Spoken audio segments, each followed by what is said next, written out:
आप सभी को जय मसीह की। आप सभी के लिए मैं लेकर आ गया हूँ आज का वचन।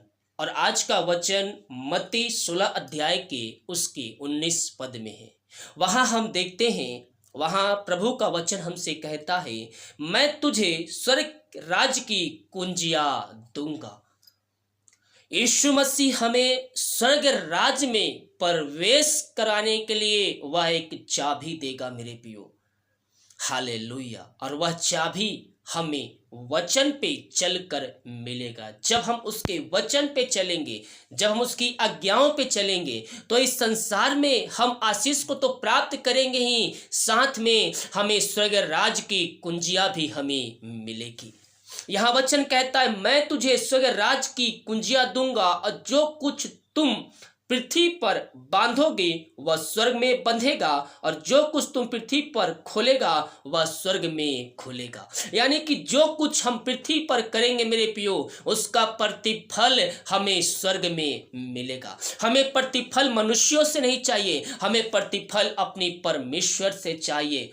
हम इस पृथ्वी पर रहते हुए जो भी हम प्रभु के राज के बढ़ोतरी के लिए हम कर रहे हैं, उसका प्रतिफल हमें स्वर्ग में देखने को मिलेगा। हम जब प्रभु के वचन पे चलेंगे, उसकी आज्ञाओं पे चलेंगे मेरे पियो, हम आत्मिक और भौतिक हम दोनों आशीष से हम प्राप्त करेंगे। हम उसके वचन पे चलने वाले हो जाएं। इस पृथ्वी पर रहते समय हम उसके वचनों को दूसरों तक फैलाने वाले हो जाएं। इस पृथ्वी पर रहते समय मेरे पियो हम उसके वचन को फैलाने वाले हो जाए। हम उसके राज के बढ़ोतरी के लिए जो कुछ भी कर सकते हैं, हम अपनी शक्ति अपनी इच्छा से हम करने वाले हो जाएं।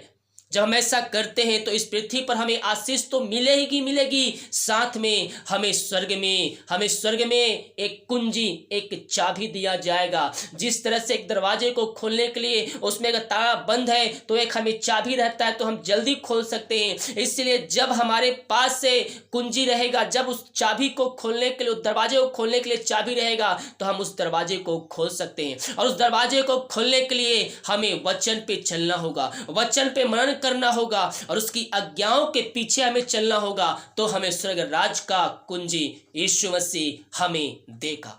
यह वचन कहता है, मैं तुझे स्वर्ग के राज की कुंजियां दूंगा और जो कुछ तुम पृथ्वी पर बांधेगा वह स्वर्ग में खुलेगा और जो कुछ तुम पृथ्वी पर खोलेगा वह स्वर्ग में खुलेगा।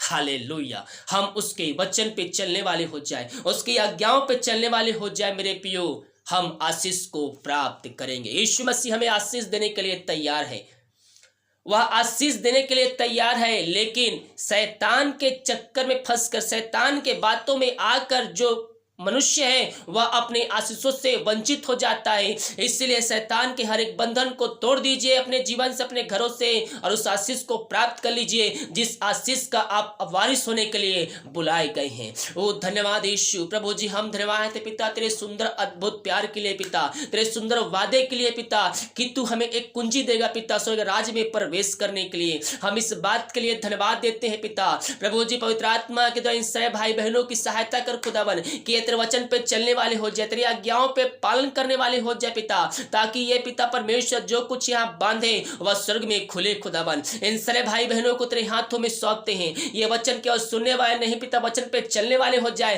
ताकि इनका जीवन परिवर्तन होने पाए। ओ रिबासी खराबा मेरे पियो यीशु मसीह हमसे वादे करता है, उसके वादे कभी टलेंगे नहीं। आकाश पृथ्वी टल जाएगी लेकिन उसका वादे कभी टलेंगे नहीं मेरे पियो। वो हमें स्वर्ग राज में कुंजियां देगा, हमें उस स्वर्ग राज में प्रवेश करने के लिए कुंजियां देगा। और उस कुंजी को प्राप्त करना है, उस चाबी को प्राप्त करना है, तो हम उसके वचन पे चलने वाले हो जाए, उसकी आज्ञाओं पे हम चलने वाले हो जाए। ओ राबा सिखरा, बहुत से भाई बहनों का जीवन परिवर्तन होने जा रहा है। उनके घरों में हर एक रूखी आशीष से आने जा रही है। वो अपने मन को फिराकर प्रभु के वचन पे लगाने जा रहे हैं। पिता इन सारे भाई बहनों को तेरे हाथों में सौंपते हैं। तेरे नाम की महिमा इनके बीच प्रकट होने पाए, अद्भुत कार्य चमत्कार इनके जीवन प्रकट होने पाए। दुनिया भर में जहां भी रहकर प्रार्थना को देख रहे पिता, इस प्रार्थना के द्वारा इनका जीवन पूर्ण रूप से परिवर्तन होने पाए। जो कोई मार है पिता पुत्र पवित्र आत्मा के सामर्थ्य नाम में वह चंगे होने पाए, समस्याएं इनके जीवन से निकलने, बंधन टूटने पाए, बंद रास्ते इनके जीवन से खुलने पाए। हर एक बातों में हम तेरे नाम की महिमा तेरे नाम की प्रशंसा करते हैं। अब तक हम सबको संभाले रखा, हर एक महामारी दुर्घटनाओं बीमारियों से बचाए रखा पिता, धन्यवाद देते हैं। सारा आदर और महिमा प्रशंसा हम तुझ अर्पित करते हुए धन्यवाद के बलिदान तेरे चरणों में जगाते हैं। आज की सुबह वचन देने के लिए पिता हम धन्यवाद देते हैं पिता, सुंदर वचन हमें दिया खुदावन, हम इस बात के लिए धन्यवाद देते हैं। मेरे प्रियो, कोई पूछेगा स्वर्ग राज में प्रवेश करने के लिए क्या करना होगा, आप उसके वचन पे चलने वाले हो, जो उसकी आज्ञाओं पे चलने वाले हो जाइए। यीशु मसीह खुद कहता है मैं तुझे स्वर्ग राज की कुंजियां दूंगा। ओ राबा सीख खराबा हुल राबा रिक खराबा, इन सारे भाई बहनों को हम तेरे नाम से आशीष की घोषणा करते हैं। ये वचन जिस घर में चल पिता, ये वचन वहां आशीष का कान ठहरने पाए, वहां बंधन टूटने, बंद रास्ते नाम से खुलने, बीमार तेरे नाम से चंगे होने पाए। विश्वास करो कि जो ऐसा कर दिया, धन्यवाद, प्रार्थना सुना, धन्यवाद। यीशु के पिताजी आशीष मांगते हैं, सुनते आज ग्रहण कर, आमीन आमीन और आमीन। हालेलुया। हम उसके वचन पे चलने वाले हो जाए, उसके आज्ञाओं पे हम चलने वाले हो जाए। मेरे प्रियो, यीशु मसीह हमें स्वर्ग राज की कुंजियां देने के लिए तैयार है।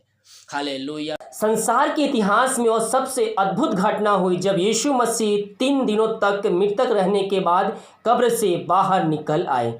जब उसके शिष्यों ने उसे देखा तो अपनी आंखों पर विश्वास नहीं किया। उन्होंने सोचा कि वह एक आत्मा है, परंतु यीशु ने उससे कहा, मेरे हाथ और मेरे पांव को देखो कि मैं वही हूँ। मुझे छू कर देखो, क्योंकि आत्मा के हड्डी मांस नहीं होता जैसा तुम मुझ में देखते हो। यह कहकर उसने अपने हाथ पांव दिखाए। जब आनंद के मारे उनको प्रतीत ना हुई और वे आश्चर्य करते थे, तो उसने उससे पूछा, क्या यह तुम्हारे पास कुछ भोजन है? उन्होंने उसे भुनी हुई मछली का टुकड़ा दिया। उसने लेकर उसने सामने खाया। अंत में उन्हें विश्वास हो गया कि वह सचमुच फिर से जीवित हो गया है। परमेश्वर ने उन्हें अंत जीवन दे दिया है। प्रकाशित वाक्य में यीशु कहते हैं कि देखो मैं युगायुग जीवित हूँ।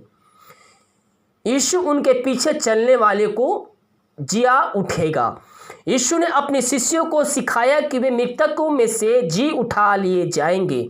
फिर से ऊपर बताए पद को पूरा पढ़िए मेरे प्रियो। यीशु ने कहा है प्रकाशित वाक्य 1:18 में, मैं मर गया था, अब देखो मैं युगायुग जीविता हूँ और मृत्यु अधोलोक की कुंजियाँ मेरे पास है। अतः यदि आपके पास किसी दरवाजे की कुंजी यानी कि चाबी है, तो इसका मतलब कि आप उस दरवाजे को खोल सकते हैं। यीशु के पास अधोलोक की कुंजियाँ हैं। दूसरे शब्दों में इसका मतलब यह है कि यीशु के पास वह सामर्थ्य है कि वे कब्रों को खोलकर उसमें से सोए हुए मुर्दों को उन्हें स्वतंत्र कर सकता है। यह सामर्थ्य उन्हें परमेश्वर द्वारा दी गई है। यूहन्ना रचित सुसमाचार 5:19 से 29 पढ़ो को पढ़ेंगे तो वहाँ पर हम विशेष रूप से 21 पद पर देखेंगे। तो वहाँ पर लिखा है यूहन्ना 5:21 में, जैसा पिता मरे हुओं को उठाता और जिलाता है, वैसे पुत्र भी जिन्हें चाहता है उन्हें जिलाता है। जीवन देने के लिए परमेश्वर ने यीशु मसीह को मनुष्य को फिर से जिलाने की सामर्थ्य दी है। कुछ के बारे में इब्रानियों का लेख बताता है कि विश्वास ही की दशा में मरे और उन्होंने प्रतिज्ञा की हुई वस्तु नहीं पाई, पर उन्होंने दूर से देखकर आनंदित हुए। इब्रानियों 11:13। आगे फिर वह इन लोगों के विषय में बताते हैं कि इन्हें प्रतिज्ञा की हुई वस्तु ना मिली, क्योंकि परमेश्वर ने हमारे लिए पहले से एक उत्तम बात ठहराई कि वे हमारे बिना सिद्धता को ना पहुँचे। इब्रानियों 11:39 और 40 पद में आप ये पाएंगे मेरे प्रियो।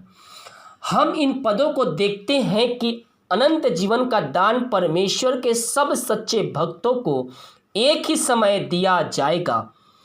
पहले विश्वासी लोग फिर इस समय की प्रतीक्षा में थे। जब पहले विश्वासी में से किसी की मृत्यु होती थी तो वे कहते थे कि वे सो गया, क्योंकि जिस तरह नींद के बाद मनुष्य जाग उठ जाते हैं, उसी तरह शिष्य भी मृतकों में से जिंदा कर दिए जाएंगे। पहला कुरिन्थियों के 15 अध्याय।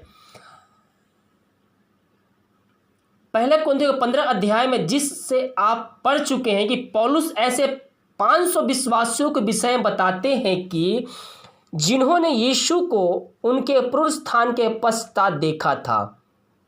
उसमें से कुछ के बारे में कहता है कुछ तो सो गए। पुनरुत्थान कब होगा?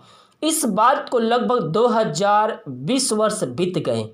जब प्रभु यीशु मसीह का पुनरुत्थान हुआ, जो लोग विश्वास में मरे गए थे उनको यीशु कब जिलाएगा?